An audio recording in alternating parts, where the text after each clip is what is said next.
Hi, I'm Mike, N1CC, and I'm a member of the Long Island CW Club, LICW. The LICW was founded in 2018, and we have quickly grown to over 3,400 members. We have members in all 50 states and in 47 countries around the world. We are teachers of Morse code. We conduct over 80 classes weekly over Zoom. And our classes range from initial learning of Morse code all the way up to high-speed telegraphy. Now, having taught thousands of people Morse code, we made certain observations. And one of the most curious being that there was a correlation between those students that had musical talent and how well they did at learning Morse code. Specifically, students with musical aptitude, they learned the code faster and became more proficient operators. Now, I'm a member of the team that developed the LICW Beginner's Carousel curriculum. And as part of that curriculum development, we read a host of historical documents. And we found support in those historical documents for our observations, dating back to 1919. When Thurston concluded that rhythm had a high correlation to the ability to learn telegraphy. Then again, in 1936, in the Koch report, and Koch reported that rhythm also had a favorable influence on performance. But the most conclusive supportive evidence came in 1943 from Donald Taylor's Harvard thesis.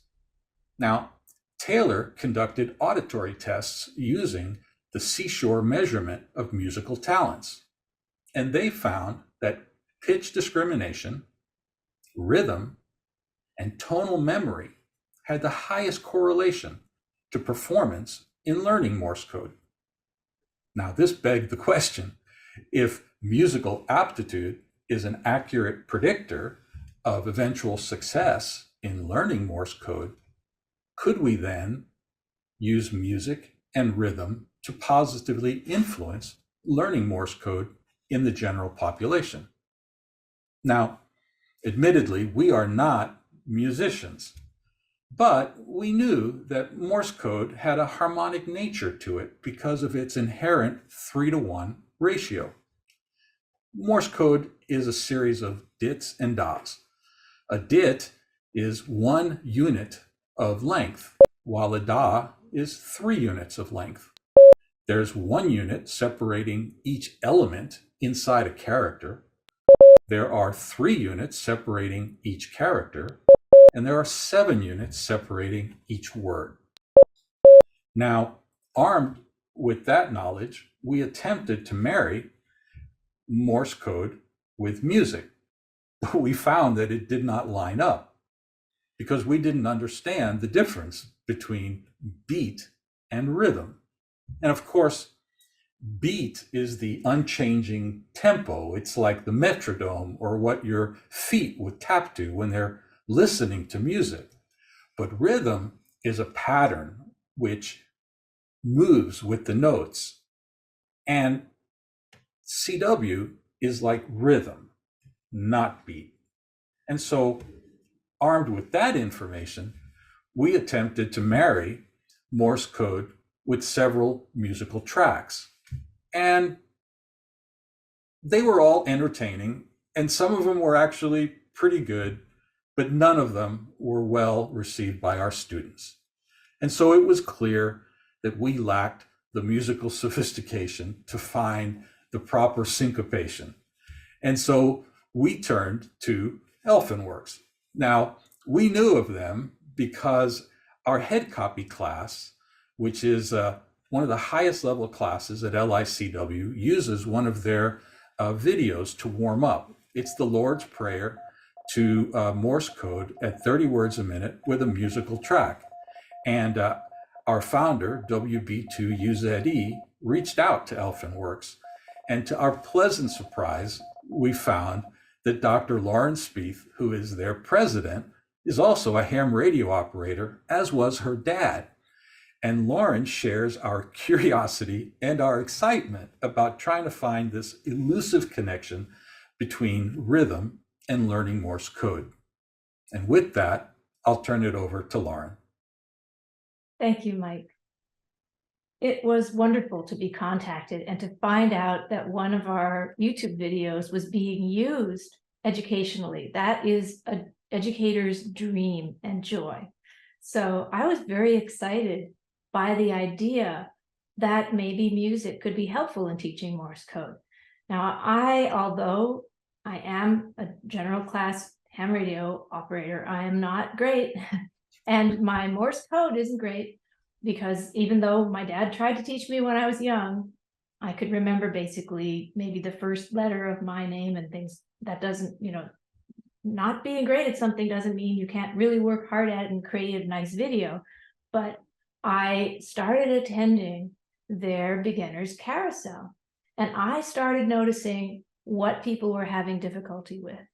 And I also started having conversations with Mike by email and directly about what it was that they wanted to get done. Morse code is useful. It's got this storied history. It's still being used, but it's perceived as hard. And I noticed that Carousel 1 people had a hard time differentiating the long and the short notes. Sometimes there's a letter like N and A, da, dit versus da, and they grow intimidated. And that was something that I wanted to overcome.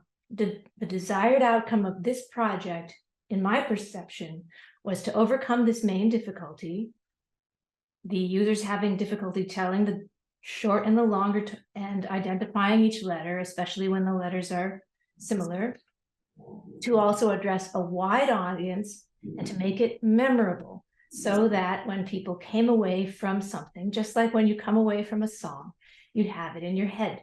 And then you would have it be memorable. Because if you're just trying to remember dots and dashes, it's like trying to, singing a song is just so much more, it rings a bell. It goes off in your mind. And that's what I wanted, something that was easier and fun. So first we brainstormed what was needed and how to get it done.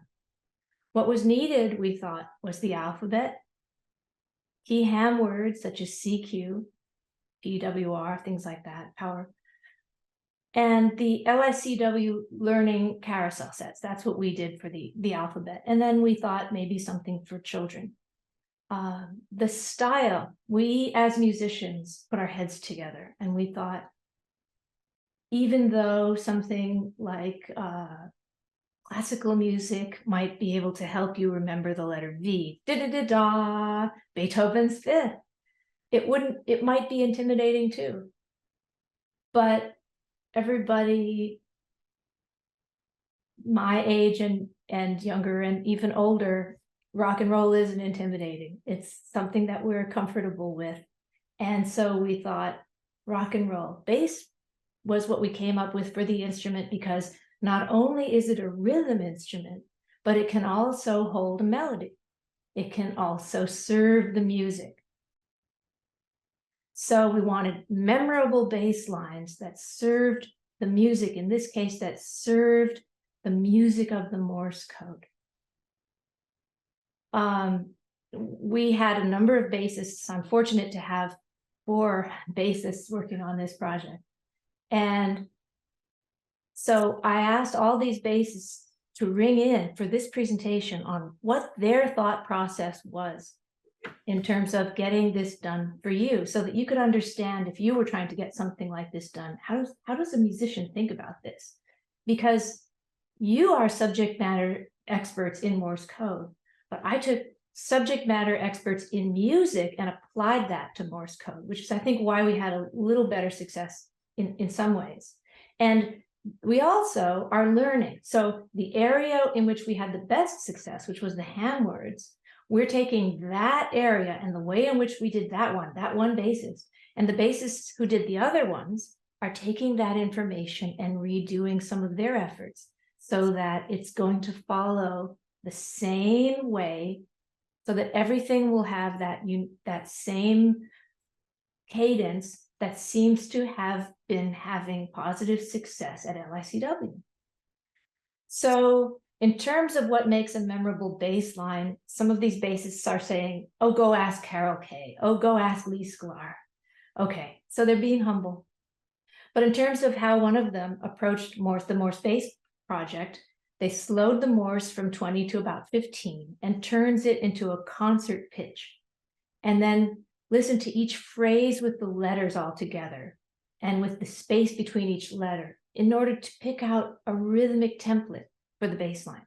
So they got the rhythm first, like da da da da da da da da da da da da da da da da da, something that's like, and then they tried to make something that sounded like something fun musically as well, adding the pitches that sound familiar, like a classic bass line, something you might hear if you turned on the radio. Nothing too fancy, nothing in strange keys, etc.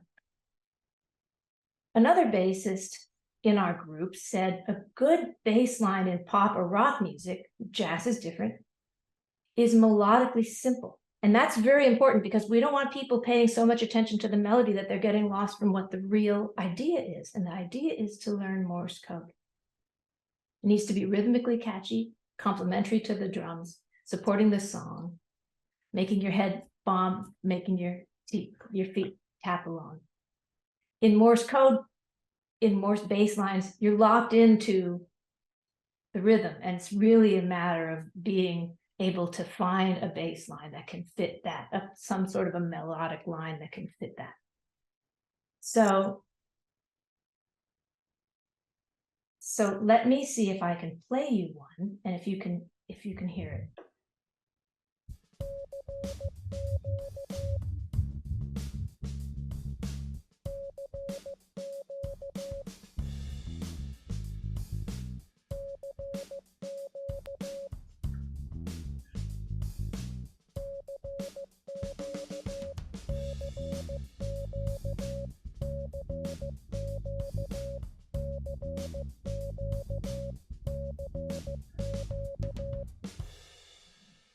That is just brilliant.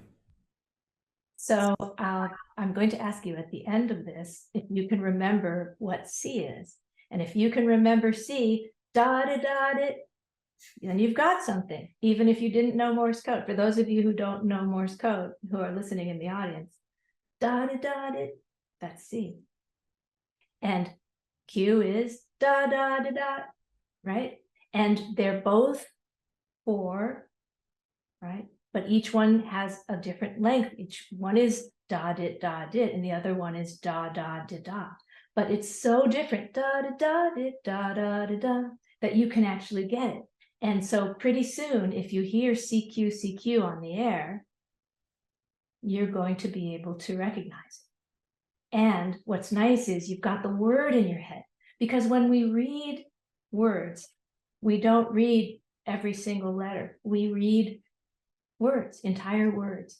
And that's what the head copy class, I sat in on some head copy classes. They were way over my head, but I sat in on them anyway. That's what they were trying to do with the head copy class. You get to the point where you can just understand the words like any language, and music is a language.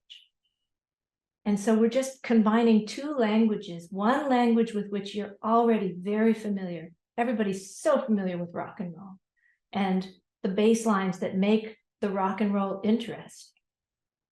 And the bass line takes something that you know and brings along something that you may not yet know very well, Morse code, makes it a little more interesting to the ear, helps you ring a bell with it and turn it into something memorable, words that you'll remember. And that was our way of going about addressing this project, which has been a joy, just an absolute joy. One of the things that I wanted to do was try to find a way to address this for children. And I happen to have a couple of dogs, And they were once puppies. They were adorable when they were puppies. And I had some footage from when they were puppies. So I thought maybe the cuteness factor, puppies. So we made a little puppy player. And so that if a kid saw, or anybody who likes puppies, somebody who's young at heart, like me, I like watching puppies, could see pup or mop, because there's a pup chasing a mop. They might remember that the word ball comes up every time I'm in beginner's carousel 1 and the letter B comes up. I just think ball comes up into my head, and the song for the word ball comes up into my head. I happen to make that bass line up, but I know the letter B because of that, so I know it worked on me, and so maybe it'll work on someone else. Now we are redoing some of these because we got such good feedback on the ham words. So in a nutshell, it's unique, it's a fresh new resource, it's free. It has a puppy player, it has an explainer video, it has PDFs, including an activity called Your Musical Initials, which a teacher could take. Everybody likes to know their own initials, and they could make up their own little bass line with just 2 letters. And a teacher could easily walk someone through that. It's been conducted with, I think, the finest group teaching Morse code out there, which makes me really happy. It's fun, it's authentic. It was designed by educational media experts with the input of Morse code experts and implemented by professional musicians. And we want feedback. For those of you who are new to Morse code, can you remember the letter C? Can you remember it from a couple of moments ago? That's it. If not, maybe listening to this presentation one more time and you'll get it. We're very excited about how this might be have other uses. When I was explaining it to a friend of mine, they said, what about the autism community, the parents of autistic children? And then I noticed that LICW has this as a possibility. They're working with, right? I noticed that on your presentation about LICW. Mike, maybe you have some other ideas. Well, LICW has been teaching kids during the middle of the COVID crisis, with all the kids staying at home. One of our members just decided to stand up a kids program. And since then, we have taught over 400 children Morse code. Several of them have become licensed ham radio operators. And we are also committed to accessibility, to making our club, our website, our curriculum, and our training devices accessible to the hearing impaired and the visual impaired. We just recently produced a haptic device, which allows ham radio operators that have hearing impairment to put their hand over it and feel the Morse code, as well as see the Morse code through lights. And so we're very committed to this. And we did have one student that was autistic and had difficulty communicating with his mom. And thanks to learning CW, and his mom learned as well, they were able to communicate with each other. So those are the things that give us the absolute most fulfillment in what we do. And we are confident that your project, Music and Rhythm, will make Morse code more fun, less intimidating for everyone, and hopefully help in those higher level skills of starting to hear words as words instead of a series of characters or dits and das. The music really makes it flow. And so we're very, very excited about this project, Lauren, and we thank you so much for your help. Well, I thank you for reaching out, because it's been just a joy, and I'm looking forward to the next steps. I'm looking forward to finding out who works with people who have autism issues. Who are these experts, and what are the words that we should be working on next? What are the words that we should be working on if somebody has had a stroke and is having trouble communicating? What are the best few words to first start teaching? Because if we could find that out, we could start in. Maybe by the time this presentation airs, we'll already have a few. I don't know. We'll see. We'll see. Thank you, everyone, for tuning in. Thanks, everybody.